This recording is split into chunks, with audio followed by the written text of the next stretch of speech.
लखनऊ से 2 बार मेयर रहे।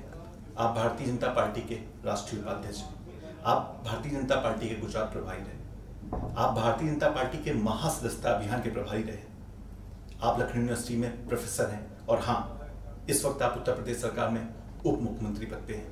जी हाँ, मैं बात कर रहा हूँ डॉक्टर दिनेश शर्मा जी की, जो आज मेरे शो में मेहमान हैं। डॉक्टर साहब का बहुत बहुत स्वागत है। आभार आपका।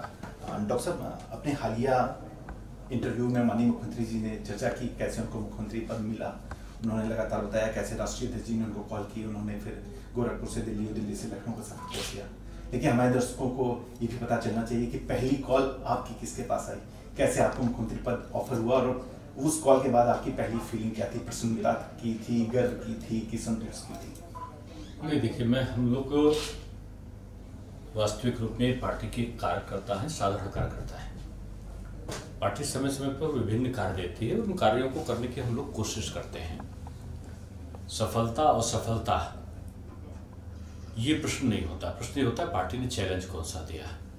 विभिन्न स्वरूपों में पार्टी ने कभी पर्यटन का चेयरमैन बनाया, 3 बार प्रदेश का अध्यक्ष बनाया, यूथ का 2 बार प्रभारी बनाया, उसके बाद राष्ट्रीय युवा आयोग का सदस्य बना के युवा नीति बनाने का अवसर दिया और 11 वर्षों तक मैं महापौर रहा और उसके बाद महासदस्यता महाअभियान का राष्ट्रीय संयोजक बनने के नाते दुनिया की सबसे बड़ी पार्टी 11 करोड़ 27 लाख सदस्य बने पार्टी के। ये हमारी सारे कार्यकर्ताओं की एक हर्ष और उल्लास का विषय था और बाद में राष्ट्रीय उपाध्यक्ष और गुजरात का प्रभारी होना ये भी एक सौभाग्य की बात थी और हम लोग संगठन का कार्य ही कर रहे थे।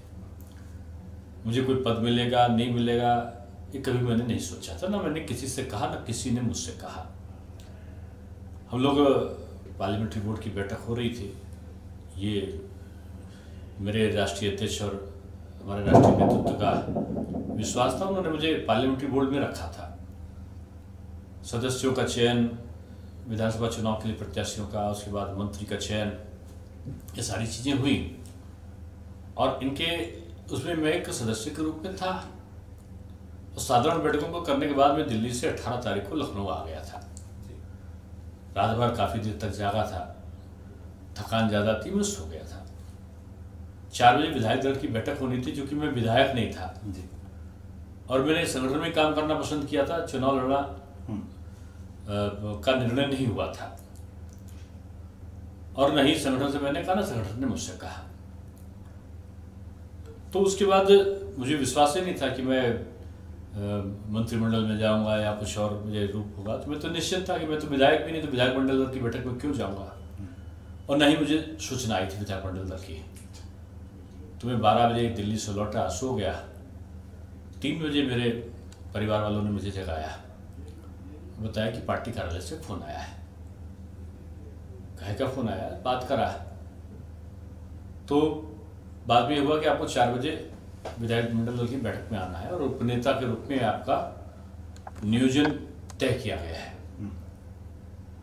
मेरे लिए आश्चर्य की बात थी।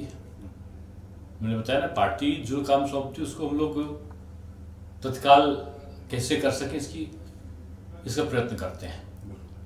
जब ये सूचना आई तो मैं पहुंचा, रास्ते में जाम लगा हुआ था और मैं 4 बजे के 4:30 पहुंचा। बैठक 4 बजे, तो कुछ देर प्रतीक्षा करनी पड़ी। मुझे बड़ा खराब सा लगा। मेरा घर दूर था जहाँ बैठक थी। तो 4:30 बजे मैं बैठक में पहुंचा तो वहाँ पे मुझे उपनेता के, उप मुख्यमंत्री के रूप में पार्टी ने बनाने का निर्णय लिया। तो पार्टी कार्यकर्ताओं के आधार पर बीजेपी, इसीलिए कहते हैं ना, बीजेपी दूसरों से अलग पार्टी है। कार्यकर्ता यहाँ पर मैं नहीं होता है, यहाँ हम होता, सब मिलकर निर्णय करते हैं। और पहले तू का यहाँ पर वो है कि मैं नहीं, तुम बनोगे, तुम होगे, तुम्ही को ये दायित्व लेना है।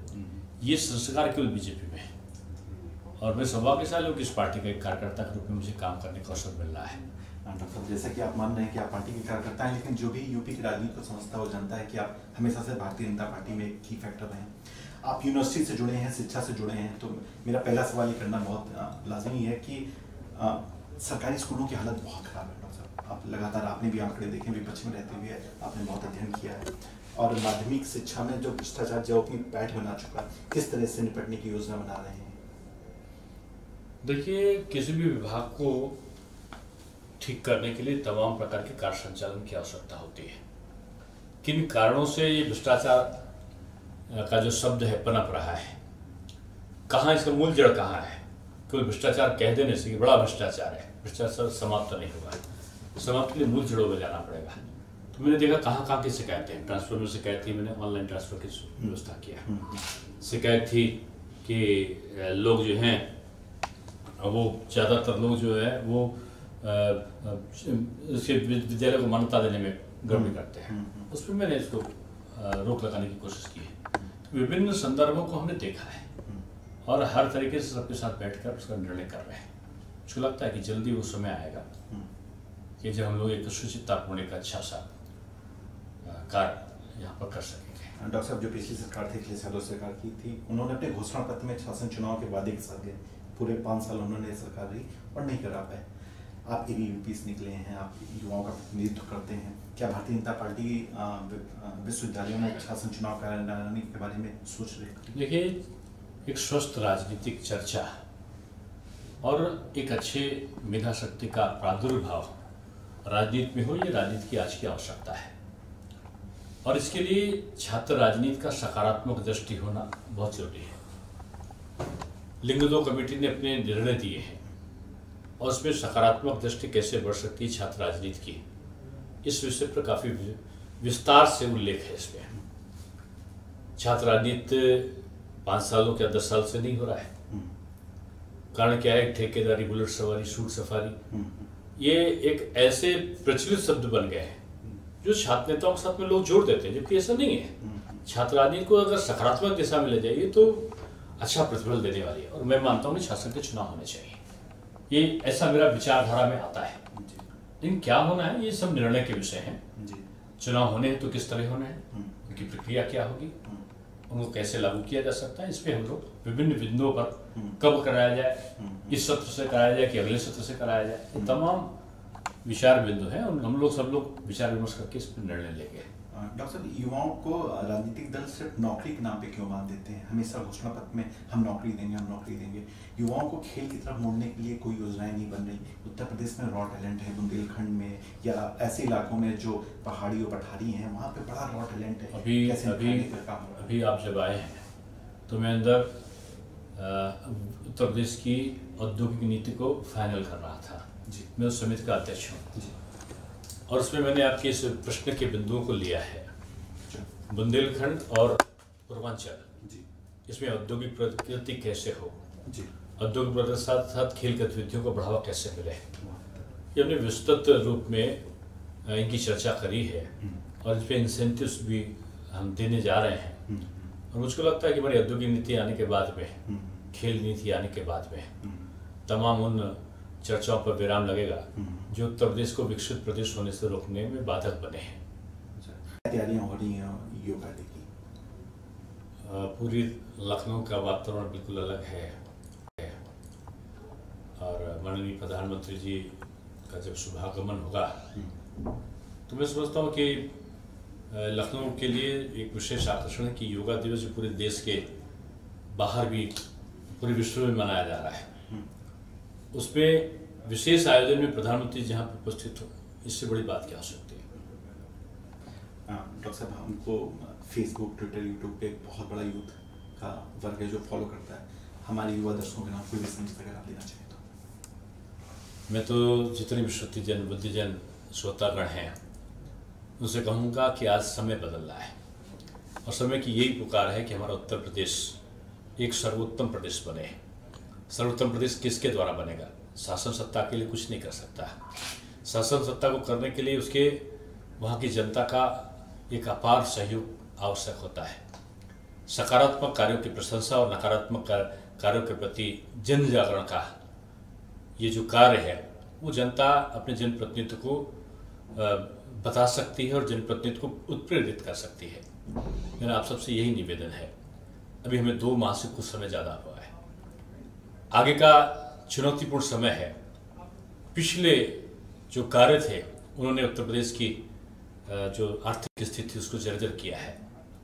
हमने बैंकों का, हमने जो यहाँ पर किसान थे, सूक्ष्म और लघु जो किसान थे, उनके हमने ऋण माफ़ किए 1 लाख रुपए तक।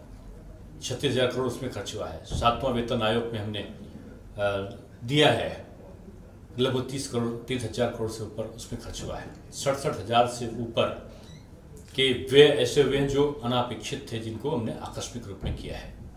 लेकिन फिर भी हम सारे अपव्ययों को रोककर भारत सरकार की योजनाओं का तारतम्य उत्तर प्रदेश सरकार से मिलाकर एक ऐसे सुखद उत्तर प्रदेश की ओर हम ले जाना चाहते हैं, जहां नौजवानों के लिए रोजगार हो, एक डिजिटल इंडिया का सपना उत्तर प्रदेश में पूरा हो, गांव में शहरी जो अवस्थापना की सुविधाएं हैं वो वहां पर प्राप्त हों, किसानों के उचित मूल्य मिले, नौजवानों को रोजगार मिले, महिलाओं को सम्मान और सुरक्षा मिले, व्यापारियों को उनका उचित मूल्य मिले, एक समग्र शैक्षिक वातावरण तैयार हो पूरे प्रदेश में।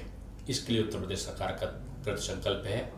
और मैं समझता हूँ कि माननीय प्रधानमंत्री जी के सफल निर्देशन में भारतवर्ष का ये छोटा मिनी भारत उत्तर प्रदेश योगी जी के पारदर्शी नेतृत्व में एक सक्षम सरकार देगा। यही आप सबसे मेरा निवेदन और हमारी आशा है। हमें आपने समर्थन दिया है ना, हम पर विश्वास करिए, समय की प्रतीक्षा कीजिए, हमारी परीक्षा लीजिए और मुझे विश्वास है कि मेरे आप परिणाम सकारात्मक देंगे। और वैसे ज़िंदगी में मैं कभी सेकंड नहीं आया हूँ, प्रथम श्रेणी में पास हुआ हूँ। आपके वहाँ भी प्रथम श्रेणी में पास होना चाहता हूँ। इसलिए अपने सारे श्रुतिजन बुद्धिजन को मैं यही आह्वान करूँगा, इस सरकार के नीतियों पे, कार्यों पर अपना सम्यक परीक्षण से हमको अवगत कराते रहें। हमें आपका सहयोग मिलेगा, ये मुझे विश्वास है। हम अच्छा काम कर सकेंगे, ये ईश्वर से मेरी प्रार्थना है। और इन कार्यक्रमों का लाभ हमारी जनता को मिलेगा, ये हमारा दृढ़ निश्चय है। आप सबको मेरा आभार और धन्यवाद। डॉक्टर साहब, चूँकि मैं लखनऊ का स्थायी निवासी हूँ तो जानता हूँ बेहद लोकप्रिय हैं। आप यूँ ही स्वस्थ रहें और जनता के लिए लगातार बेहतरी के काम करते रहेंगे, यही आशा। आप हमें सुनाएं। आभार, धन्यवाद।